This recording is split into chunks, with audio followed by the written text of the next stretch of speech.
Good morning, everybody, and welcome once again to Webinar Wednesday. Thank you for joining us. We hope you will make our Webinar Wednesdays a regular part of your continuing education and professional development. As always, we have an action-packed topic today. I think our topic today is a little bit different than some of the programs we present to you through this series. Maybe is a little bit more sensitive in some ways, and it's a slightly newer topic for us here at Employers Group. And more importantly, I think this is a topic for HR in particular that presents a very, very strong opportunity to directly impact the bottom line of the organization in terms of genuine dollars. And anytime we can find something like that, we really like to get that out to everybody and to discuss it. And then to discuss today, dependent eligibility and verification, we're very, very pleased to have with us Mr. Jay Tomes of Dependent Specialists, Inc. Jay is a good friend of Employers Group, and he's really our go-to specialist for this very, very critical issue. And also joining us today for our presentation is a man who needs no introduction, but here's a quick one anyway, Mr. Matt Bartosiak, who is Employers Group's Senior Helpline Consultant, a trusted and valued resource to all of you, I'm sure, and to thousands of other Employers Group members who rely on his support and guidance on a daily basis. To get us started, I'm going to turn things over to Stephen, who's going to walk us through just a couple of quick housekeeping items, and then we will get started. And one last thing I wanted to mention is please be sure, anytime we do something like this here at Employers Group, anything we do at Employers Group, it's really built around your active participation and your questions and concerns and thoughts and suggestions. So please keep your fingers on your keyboard and be ready to type in questions at any moment. We'll make sure that every question does get addressed. That really appreciate that, and in these webinars, that drives a lot of the content that we're able to deliver to you. So sit back and enjoy, and get ready to participate and learn a lot. And I'm going to turn it over to Stephen. Good morning, and thank you for joining us, everyone. Before we begin today's webinar, there are a couple of housekeeping items I would like to go over. Today's webinar is worth 1 hour of HRCI training credit. In order to receive today's credit, you need to stay with us for at least 80% of today's presentation. The way we're able to verify your attendance for today's webinar is with the login name that you used to sign in this morning. If you're not sure if you didn't use your full name, or if you ended up signing in as a guest, or if you only put, let's say, your first name and your last name, please feel free to type that into the chat log. We'll try to answer, we'll be sure to verify your attendance and be sure to send you that HRCI credit along with a copy of the presentation. Okay. You may have noticed that you are on mute for today's presentation. Unfortunately, that's the way we have to keep everything. But if you do have any questions, please feel free to type into the chat log on the right-hand side. Just above that chat log, you can also download today's presentation. Just go ahead and click the file, the EG presentation DSI, hit download files, and what that's going to do is open up a new tab in your internet browser, or it's going to open up your internet browser. We can download today's presentation directly. With that, I think that covers most of the questions that we have been coming in. We have some people typing in their full names into the chat log. We thank you for that. We'll be sure to verify your attendance. We also had one other question about, is this a toll-free number? There should be a toll-free number, but otherwise and it should just be a regular cost of a regular number. There is no additional cost to this. That, I think I can go ahead and hand it to, but for today's agenda, we will be covering health plans and dependent issues with Matt Bartosiak, and then our speaker, Jay Tomes, will be covering audits defined, what's the big deal with audits, considerations to whether to do an audit or not, how to do an audit, best practices and how to avoid some of the more common mistakes, and also a final Q&A. And with that, I think we'll go ahead and hand this over to Matt Bartosiak. Matt. Good morning, everybody. Okay, thank you, Stephen. This is Matt Bartosiak. I am going to do an introduction here about the dependent-related issues on health plans. And I just wanted to remind everybody where we stand generally in the status of dependents. So you can see on this slide entitled Affordable Care Act, probably everybody knows now that employees are allowed to carry children on health plans until age 26. These are considered eligible dependents. As a reminder, the tax dependent status is irrelevant on these children. You don't have to prove that they're claimed as dependents on the tax form This is not available if you put your child on, just as a reminder. It is not available to children of children. So we're talking about children of employees only, regardless of tax-dependent status. Sometimes I'm getting questions about parents who have different employer plans. I have one parent at employer A, and I have another parent at employee B. In those employer B, in those situations, there is a choice involved on which plan to add the dependent. They can go either one. As of 2014, the rules were different before that, but as of 2014, it does not matter if the child is offered coverage through their employer. So this is not a situation where one has to prove that there's availability of coverage elsewhere. Can I have the next slide, please? As a background, you're going to see this is the effect on same-sex spouses here. The repeal of DOMA, the Defense of Marriage Act, that's what the acronym is, the Defense of Marriage Act, the Supreme Court repealed that, and same-sex married couples do have benefit rights. Because of the repeal of the Defense of Marriage Act by the Supreme Court, you have to remember now that same-sex married couples have benefit rights regarding all benefits pertaining to the array of benefits, if you will, from the employer. They have the right to add dependents. It does not apply if you're not sure of this. Remember to on the federal level, it does not apply to registered domestic partners on the federal level. It has to be married spouses. In California, however, it's a little bit different here in California. In California, domestic partners do have benefit rights. I often get the question about what can I ask for proof of domestic partners in California, because by state law they do have benefit rights. As spouses, if you will. You can ask for the registration. The law states that you can ask for registration that they are officially registered with the state as a domestic partners. You can ask for that certificate. However, the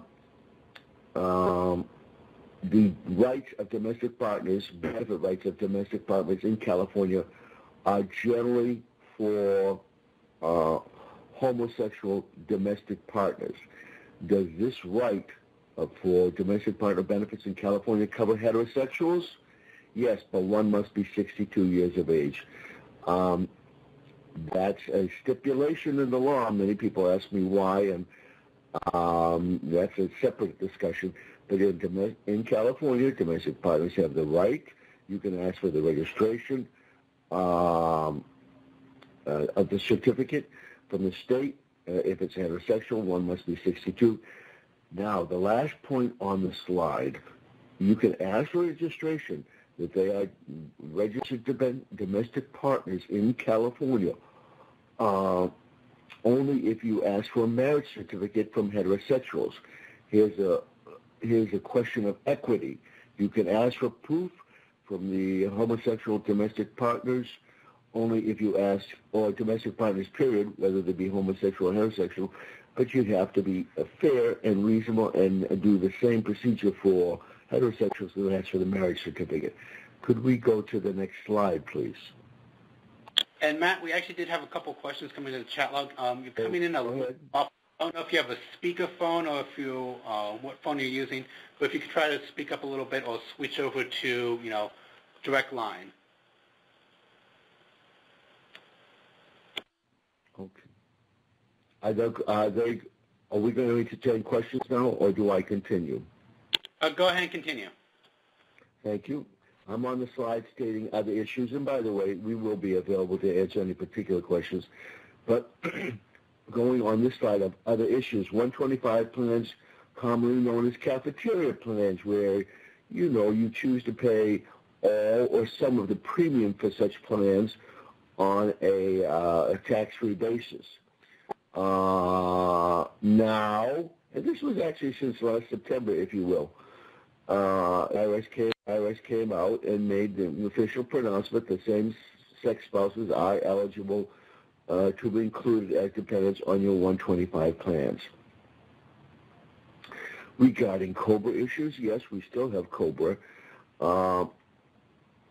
Since it's a federal law, and as a result of the repeal of DOMA, as we talked on a previous slide, now same-sex spouses and their children involved do have COBRA rights. So if there's such a thing as a divorce or a child getting too old, past the age of 26, then they have COBRA rights, and one should remember that.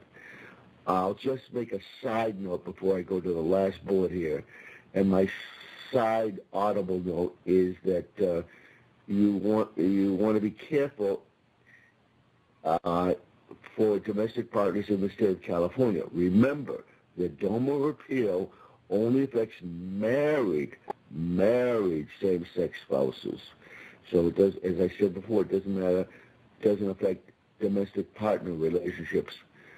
In California, if you wanted to have COBRA, sorry, my slide just went. Here it's back. In California, if you have a domestic partner relationship and you want COBRA rights for those, that's not automatic now because it's not same-sex spouses.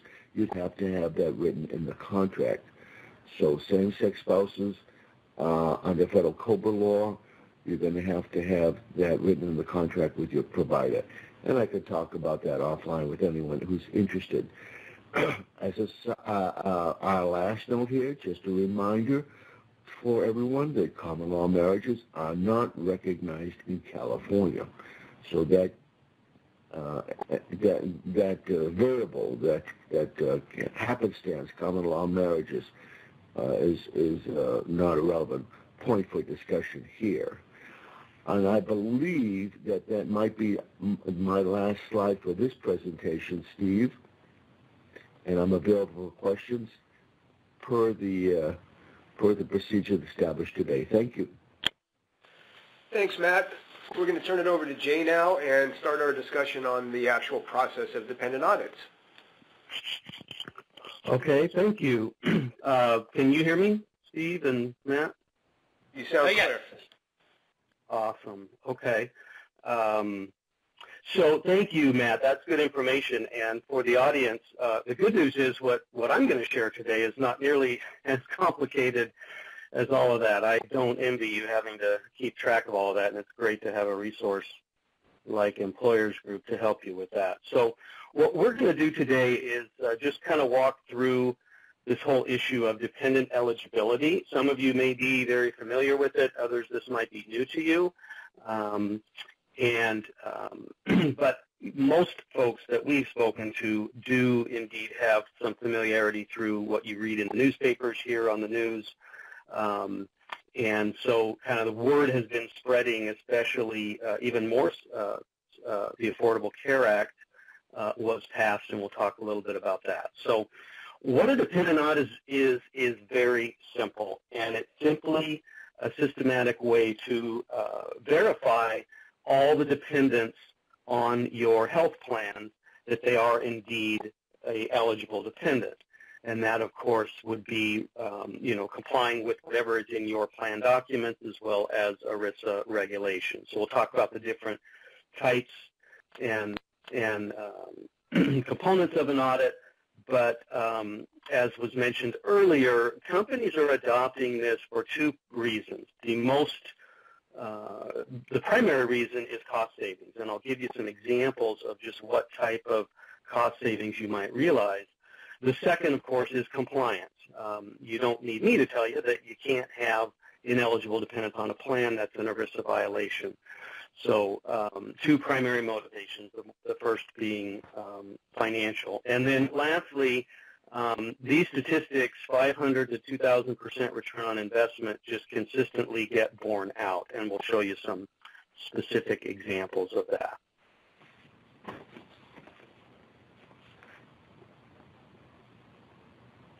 So to start, we just like to do a poll question. So Stephen, if you could bring that up for folks.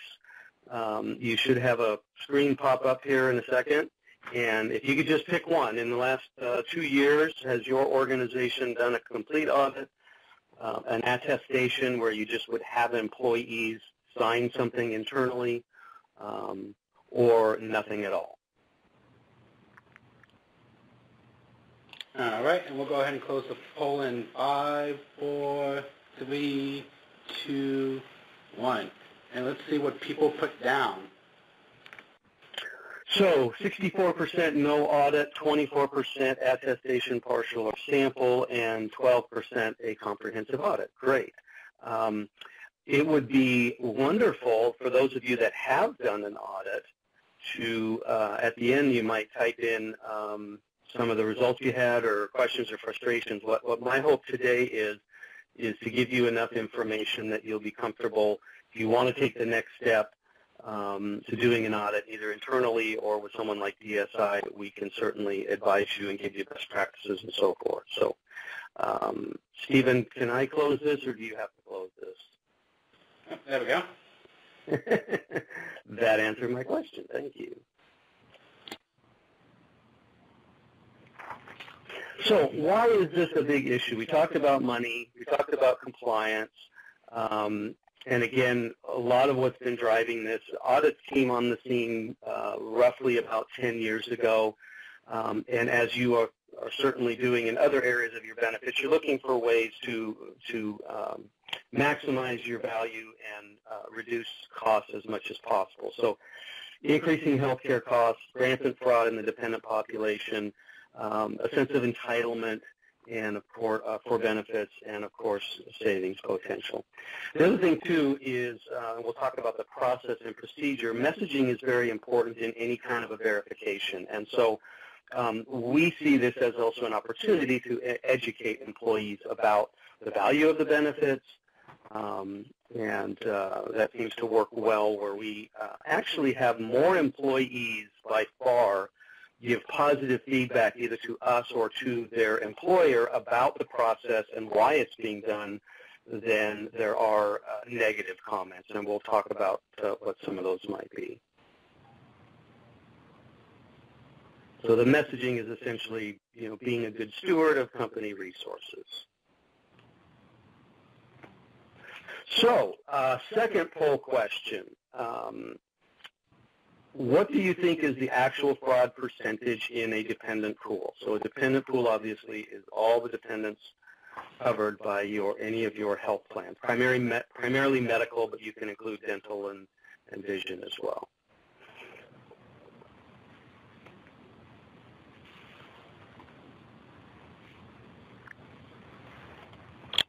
All right, we'll leave this open for another about 5, 4, 3, 2, 1. Okay, let's see what everyone put down.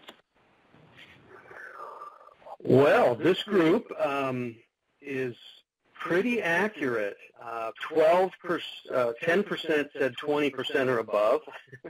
That's a lot. 12% said 46% fraud. I'm sorry, 46% said 12% fraud. 33% of you said 8%. And then just 7% said 5%, 3% said 2% fraud. So the majority of you, nearly 80%, feel that the fraud rate is somewhere in the 8 to 12% range, and you would be correct. Actually, if you could close that slide out, the national statistics are between 4 and 8%. In some states, and certainly here on the West Coast, that number creeps higher to 10 or 12% often. And actually, since healthcare reform, that number has gone up to an average of just under 7% nationally. So I won't read through all of the points on here, but you can see in the red there, the national average has gone up just under 8%. I'm sorry, I said 7, I meant 8. And that's not necessarily a direct correlation, It's a combination of the sluggish economy, so more and more people without benefits are they're motivated or incentivized to try to get somebody on the plan that shouldn't be. But also there's just a lot of confusion about who is actually an eligible dependent. The second factor here, and you're certainly aware in your own organization, the cost of providing benefits, is that the average dependent in a self-funded plan is about $3,000 annually. I'll show you some actual statistics. These are averages, average dependent and a fully insured about $1,900. So you can see pretty quickly that if you had 8% of your dependents times 3,000, that can add up in a hurry and represent significant savings potential.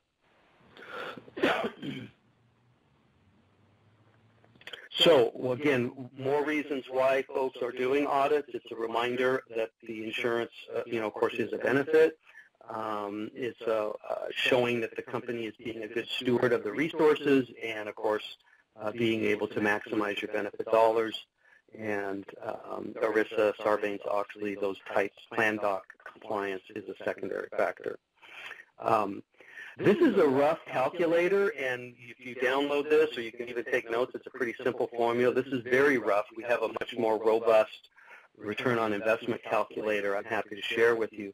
But here's a simple tool, and you could even do this while we're talking. You would take the number of employees in an audit. So if you have 500 employees on your plan total, then you're only going to have maybe 50 to 70% of those have at least one dependent. So the people in the audit, of course, are only those that have one or more dependent.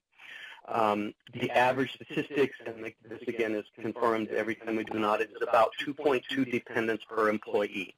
So if you have 400 employees that have at least one dependent, that would give you 800 plus dependents. And then you can use whichever figure you like, 4%, 6%, 8%. That'll give you the number of ineligible dependents on your plan times an average of $3,000. So you can see pretty quickly, again, what the cost savings potential might be.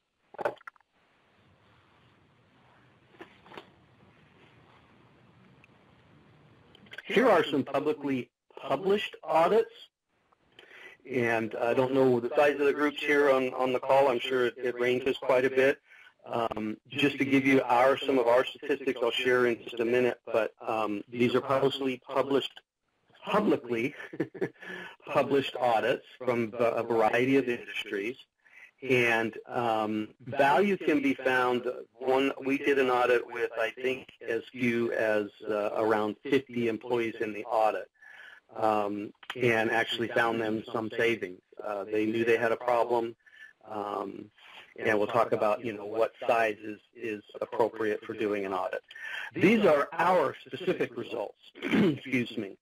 And a couple of key figures here. You see the national as well as the rate here in California is a little bit higher, which is common. A couple of the key things is if you decide to do an audit with us or anybody else or do it internally, driving response is very important. So we'll talk a little bit about that in best practices. This is a key number here, voluntary removals. What that means is that when you launch an audit, employees are given the opportunity to remove a dependent that they know is not eligible for benefit.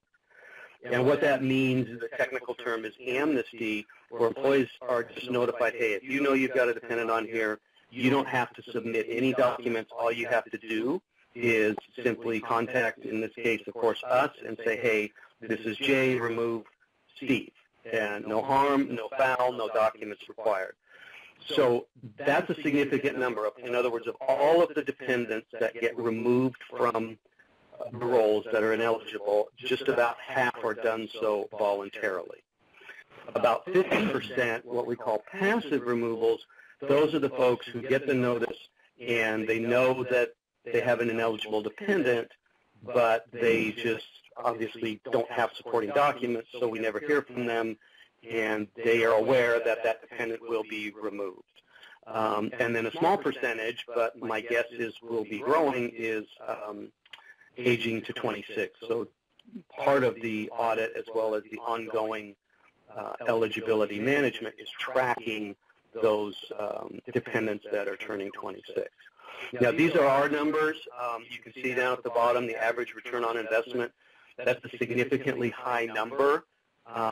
Most organizations are going to find at a minimum usually 500% up to around 1,500%. We just happen to have some clients that had not only high fraud, but they had very high dependent costs, so that skewed that number a little bit higher than what you'd probably find on average. So you might be asking yourself, well, who should do an audit, and if so, when? So we'll talk about all of those items here, and if you do it in-house or outsourcing, what are some of the things that you might want to be aware of?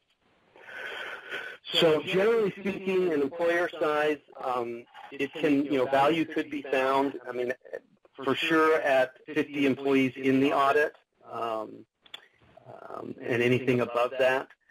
Best practices, you would want to do one 3 months before open enrollment or just after your new plan year starts. Historically, it was never recommended to do an audit during open enrollment, but we have found that that's proving to be not true. As a matter of fact, we did conduct 2 last fall during open enrollment, and it went very well. So most of you are probably past your open enrollment season, but the verification process can be just bundled right into the open enrollment process, and it works very well.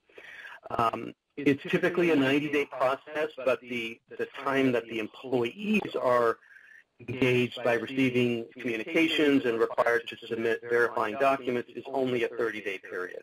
The first 30 days, which actually, depending on the organization, could be compressed down to 10 to 14 days, and that's just getting the website built and the the file in order, all the communication pieces written and approved, all that kind of stuff. And then the last 30 days is there will be, we always recommend a silent sort of grace period where inevitably you'll have employees that wait till the last day and say, I can't find my marriage license or whatever the issue is.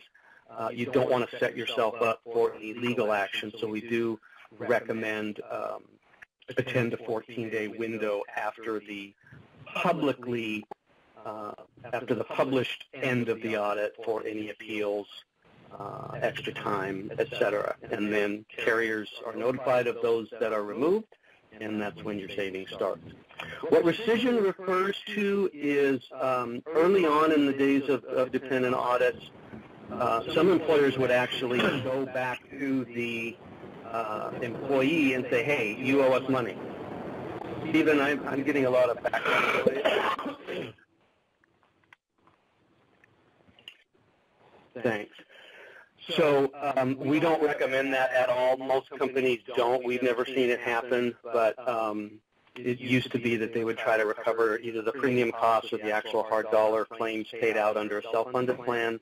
The recommendation here is just simply cut your losses and move forward. So here are some of the most common terms. A comprehensive audit, what that is simply a one-time project, typically that 90-day cycle, where all employees are required to submit documents verifying their dependent. Amnesty, that's that free removal. It's highly publicized. And just so you know, under all of these, there is no discipline. Employees are not being terminated. They're not being reported to any agency. The only consequence of an audit is simply that the dependents that were on the plan that aren't eligible are simply removed from the plan. And then certainly we and others, and if you did something internally, you want to make sure that you would give them resources to find outside coverage for that dependent. So it could be an exchange, it could be, Covered California or healthcare.gov, or, a variety of ways to have them find insurance. Some companies will do an audit every few years. What we find is the most cost-effective is to do a comprehensive audit and then set yourself up on just a basic what we call a monthly maintenance or monthly eligibility verification, and that's all new hires, any qualifying events, tracking to age 26. It's inexpensive, but it keeps ineligible dependents from coming back onto the plan. So what we find is companies that do an audit and don't do anything going forward, ineligibles will migrate back onto the plan at about 1 to 3% per year. So if you had 6% fraud, it could be in 3 to 4 years you're right back where you started. Some of you may be aware of this working spouse rules. That is growing in popularity. You might have seen a lot of press given to UPS and as well as the University of Virginia saying, hey, we're not going to cover spouses if they have benefits through their employer. And if an organization does write that into their plan documents, then the next logical question is, okay, well, how are you going to verify that? There are different ways to do it. It is a service that we and some of the other providers do offer. That's kind of a separate discussion, but just so you know, if that's something that you and perhaps your broker or employers group are looking at writing into your plan, you just need to be aware that then the next step would be, okay, how are you actually going to verify whether that spouse has benefits or not at their employer? As far as your particular population, we don't really find any difference. The statistics of ineligibility run the gamut through all different industries. You might have to get union approval. There might be some hoops to jump through if it's a union-based plan, but generally speaking, there isn't really any major difference in terms of fraud rate or how the audit is how the project plan is operated. If you do want to do one in-house, statistically 30% of these that get started in-house never finish. Obviously, a smaller company, it might make sense to do that. Just be aware that it does take a lot of time. There are some things that you would need to set up as far as perhaps a dedicated email, a dedicated call line. It just kind of depends on how large your organization is.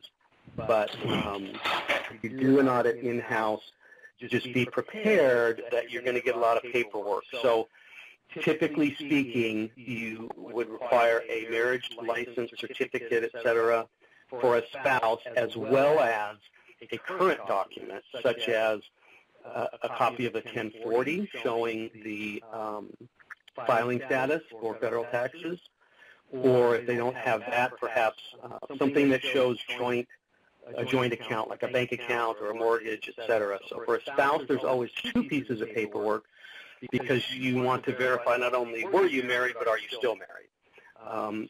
Some of those that get dropped from a plan are spouses that went through a divorce, and the judge said, well, you got to pay for health insurance for your spouse, but what they didn't understand is that doesn't mean the company has to pay for it. So just be prepared, and we can give you certainly some tips and best practices. If you do outsource it, there's a variety of ways that it can be paid for. A lot of the resistance to doing audit is there's a perception that it costs a lot of money, and it doesn't. It can be just a straight flat fee. It can be a per head removed, a percentage of savings, etc. But again, the return on investment is proven to be substantial. So we already did this poll question. I'm not sure what happened there, but that's okay. We'll move forward.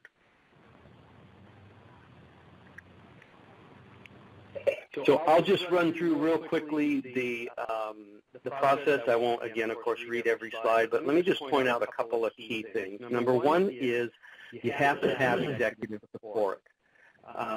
The HR department, benefits department, the CFO, the CEO all need to be on board because, number one, you're going to audit everybody. It's not going to be selective because you do not want to set yourself up for potential discrimination. Secondly, the initial launch, that communication piece does come from the organization. So, for example, when a company engages us, that first letter, email, payroll stuff or all the ways that employees are communicated comes from the CEO, president, VP of HR, et cetera, because the employees need to know that this is something that is being done and why it's being done. If the first letter that they get comes from an outside source like us or anybody else, a high percentage of those get thrown away because they have no idea. They just think it's junk mail. The second thing is of course, a detailed timeline. So when the letters drop, what the deadlines are for compliance, all those kinds of things are very, very important. You're going to get a lot of paperwork, keep the CFO updated, and then, of course, the final process would be to notify carriers of any drop dependents. Here's a sample timeline. I referenced this. This is a 60-day timeline that's really only necessary for much larger employers or if there's some mitigating circumstances. But most organizations, when we say a 30-day period, what we're referring to there is just the time period that the employees are being engaged. So the first 14 to 30 days is the implementation, and the last 30 days is the grace period, appeals, and closing out the files. So often employers have the perception that, well, gee, this is going to take a long time, or it's going to be a big burden on my employees. And the truth is, it's pretty simple and straightforward, and it's only a 30-day process that gives them enough time to find their documents and so forth. So I've talked about several of the best practices. One of the things that I would highlight tremendously is this second one, and that is to engage the employee. The more it's seen as, hey, we're doing this not to catch people, but we need to legally. We want to verify as many dependents as we can. We provide benefits because we want to, and we're happy to extend those to your dependents, but we can't extend them to those that shouldn't be on the plan. So one of the things that we always recommend is some sort of incentive for participating early. And we have the statistics to prove that we get a higher percentage of participation when organizations do that. So things like, gift cards or, anything that says, hey, if you submit your documents in the first week, you get 2 entries into a raffle drawing for, a couple of $100 gift cards or an iPad or something like that. Second week, you get 1 entry, and after that, you don't get any. So it just drives participation, makes it a little more fun. Hey, Jay? Yes. We've had a couple questions about the communication process, and I think that was really good what you just shared there. Anything else that you would recommend, and Matt, if you have any suggestions on this too, in terms of the tone of the communication, any specific verbiage that you might recommend, anything that makes this sound like a positive process rather than something that should frighten? Yes, that's a great question. And if you look at number 4 there, the industry term is an audit, but we never use that term with the employees. So with the employees, it's a verification process. Anybody, any of our clients, we have templates for all of the letters. So the process typically is 1 letter goes to the home, the first one from the employer, and we help the employer write that. But it's part of the problems with audits when they first got started is employee backlash. It felt like a witch hunt. It felt like I was going to get in trouble. And that's one of the reasons why DSI was born is we all have extensive background in human resources, benefits, etc. So in other words, we know what the potential is for employees to have, a reaction, and that can be mitigated and minimized significantly. So there's a couple of things. Again, the first letter comes from the employer. The succeeding letters come from your vendor, or if you're doing it in-house, obviously from you as well, listing who the dependents are that need to be verified, how they can do that, all that kind of stuff, and then it's tracked. So that communication piece and how it's worded is key. We obviously have letters that we've proven to be successful. Any employer that wants to do it on their own, we're happy to share templates for those as well so that you don't shoot yourself in the foot. Did I answer the question there? Yeah, Jay, that was really good. Matt, if you have any suggestions on this as well. Yeah, a couple of comments here.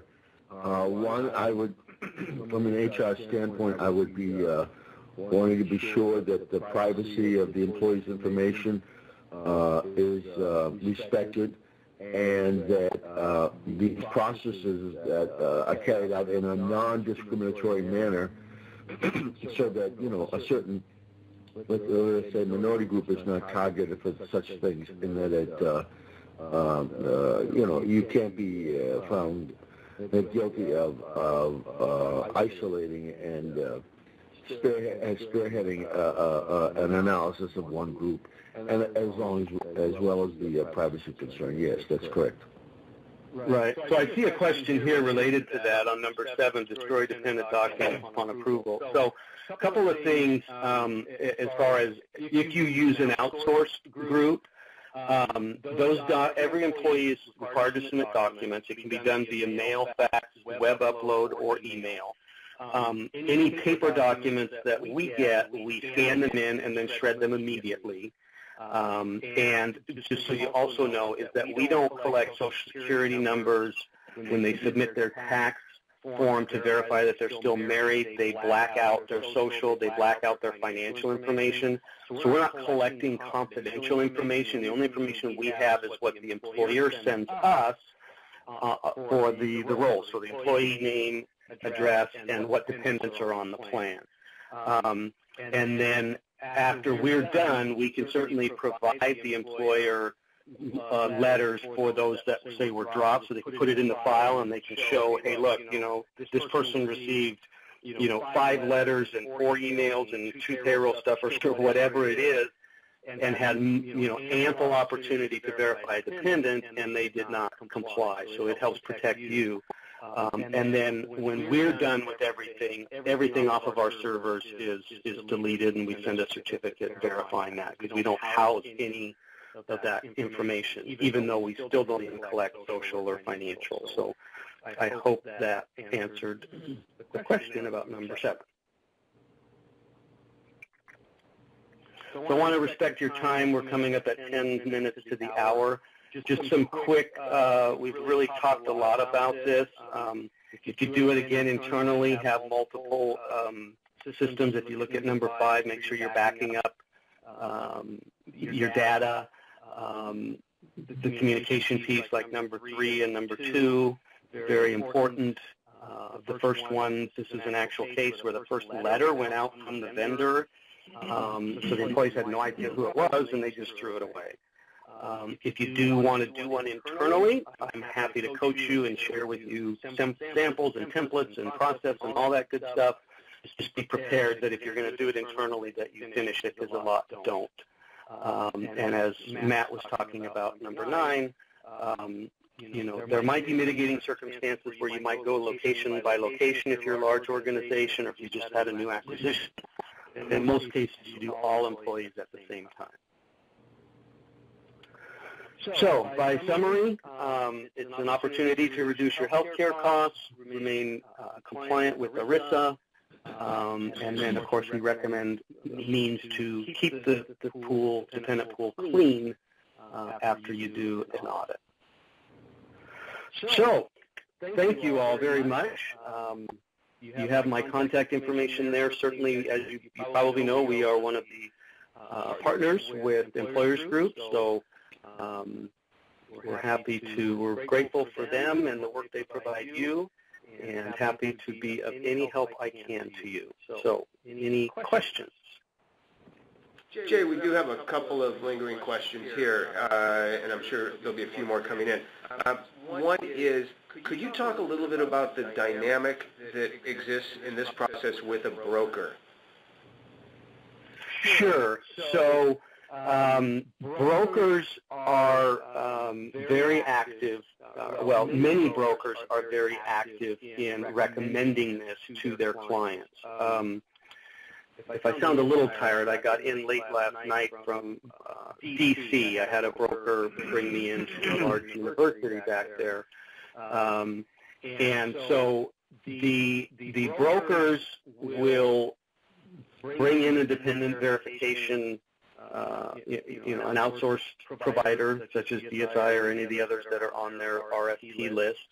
And then work hand in hand because, their intention, of course, is to, demonstrate value and help their clients save money. So yes, a lot of our work comes through brokers. I don't know if that answered the question. So in general, brokers are supportive of the process. Oh, absolutely, yeah. Larger brokers have often do this in-house, but those are, like Mercer and Aon, they might have an in-house solution. Most brokers will just do an RFP process and contact, those of us in the industry. Yes, brokers are very supportive. And would you recommend, or would it be typical to, what about carriers? If somebody's dealing, either broker or dealing directly with their carrier, is there any advance notification that should be given, or is it just remove individuals?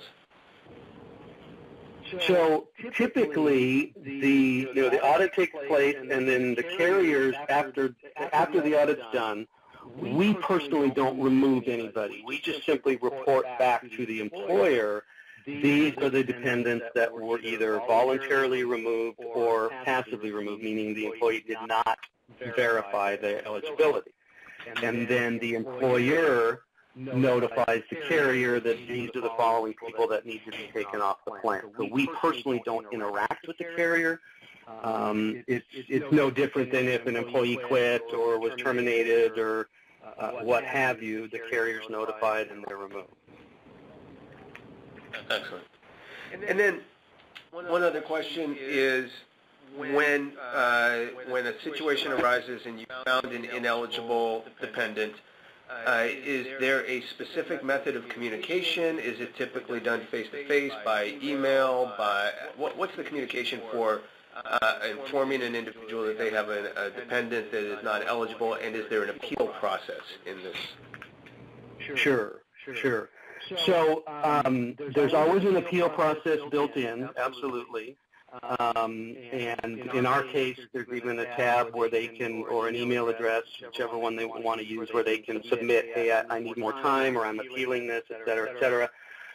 Because what might happen is they might send us documents for a spouse but not a child. So every piece we get, we respond back to that employee saying one of a few things. A, thank you, everything's been verified, you're good to go. Or B, we verified your spouse, but we haven't received the birth certificate for your child, or vice versa. We have only one document for your spouse, we need a second one. Most of the time when there's a problem, they'll call us. So for example, hey, I got married in Pakistan 20 years ago. I don't have a marriage license. I don't know where it is. Just got a call the other day from a gentleman who lost his in Katrina in New Orleans. And so there are ways that we will coach them on what are some alternatives to verify that indeed is a legitimate dependent. So each step of the way, the employees are notified. So the series of letters that they receive, everything is communicated from us via mail. We do have a call center, we do have email, et cetera, but these are not face-to-face. There are some organizations that will say they'll do a dependent audit, say like a voluntary benefits vendor, hey, I'm going to be selling voluntary benefits, so while I'm at it, I'll do a dependent audit. That's an option. We don't recommend it for a variety of reasons, but most employees don't come to work with their documents in hand or necessarily. We do provide on-site support if needed and asked for, but most of the communication, because this is private and confidential, is done directly with our customer service staff or via website. And thanks. That's a nice comprehensive answer. Are there any specific conditions that anybody needs to be aware of regarding stepchildren? Matt, you may have some suggestions on that as well, or is that just part of the standard process? Right. So what we do, and Matt, you can comment, let me just real quickly, we work off of what the employer's plan documents are. So on the website, we build for the audit for that employer, and in the letter, it says what their own eligibility requirements are, and if there are any nuances by state that have to do with some of the things that Matt talked about earlier, we include those as well. And I would imagine... Yeah, this is Matt. Let me just make 2 comments. Regarding stepchildren, it's unclear, it's not addressed whether or not they're eligible for the insurance. I would say yes. What I would do, offer to do, is I'd like to clarify something about stepchildren and just send something by email to all the attendants here. So I'll handle that after the call here. I did want to make another comment, though, because this might come up in somebody's mind, or they'll think of it later, is when you find out that somebody is ineligible as a dependent, some people are asking me, well, do you give them a COBRA then? And the answer is no, because it's not a qualified COBRA event, such as a termination, a reduction of hours, a death of an employee, a divorce, etc. So these are not COBRA events when they're thrown off the plans. And then regarding the other stepchildren, I'll send an email out after the presentation. Thanks, Matt. Very helpful. And then, Jay, I think that the documentation that would be needed or requested from an employee would vary depending upon the particular situation, whether it's a marriage license or adoption papers or something like that. Is that correct, or is there any general guidelines you could provide to us? Oh, sure. So in general, a spouse, as I said, is 2 forms. We need to pro-married, and if they're still married.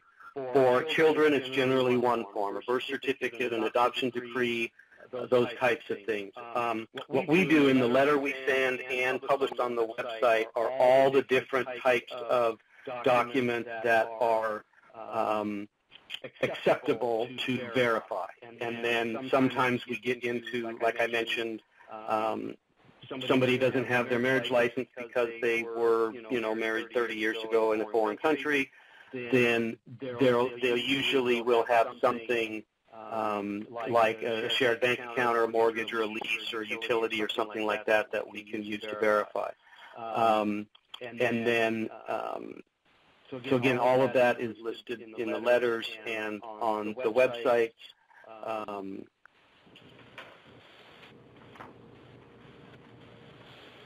Yeah. Well, does that answer the question? Yeah, I think so, Jay. That's really, really helpful. And I don't think we have any additional questions at this time, so what we're going to do is we're going to say a big, big thank you to Matt Bartosiak and to Jay Tomes for a great presentation. We'll linger a little bit longer on our side, so if you do have any final questions that you want to type in, we'll make sure that they get forwarded to the presenters and do get addressed. And of course, you have on your screen right now, you have Jay's contact information. I hope everybody knows how to find Matt by now, so please do reach out to us with questions on this topic. This really is a fascinating area, and one that we hope that each of you will take some time to explore. Coming up very, very soon. It will benefit your organization, no doubt about it. Thank you, everybody, for joining us on our webinar Wednesday. We will return 2 weeks from today, April 16th, same time, for our annual look at background screening, always a popular topic and a real interesting one. There's always new things going on in that. So please mark your calendars now. We'll have an announcement out on that in the next couple of days. We will get the HRCI out to everyone as soon as we verified attendance. And if there are any other questions, please do type those in or call us. And once again, thank you, Matt and Jay. great to have you as part of the Employers Group family. We really appreciate the information that you've provided to us and to our members, and we hope that everybody will take some time to reach out to Jay with any particular questions. They can really, really help you a lot. Thanks, everybody. One thing that, let me just add one real quick comment. As most of you probably know, under the healthcare reform, there is a $63 fee for everybody on the plan that's coming up, I think, next year. So it's not a whole lot, but it is an additional fee that you pay, and it's one of the reasons why, especially large organizations, just another dollar amount that they would be able to save by not having folks on the plan. Lastly, if you need some help, again, anything I can do to help you with best practices or sample letters, forms, I'm happy to do that complimentary, so feel free to reach out. Thank you, Jay, and thank you, everybody, for your active participation. We appreciate it. Have a great day, and we look forward to reconnecting with you shortly.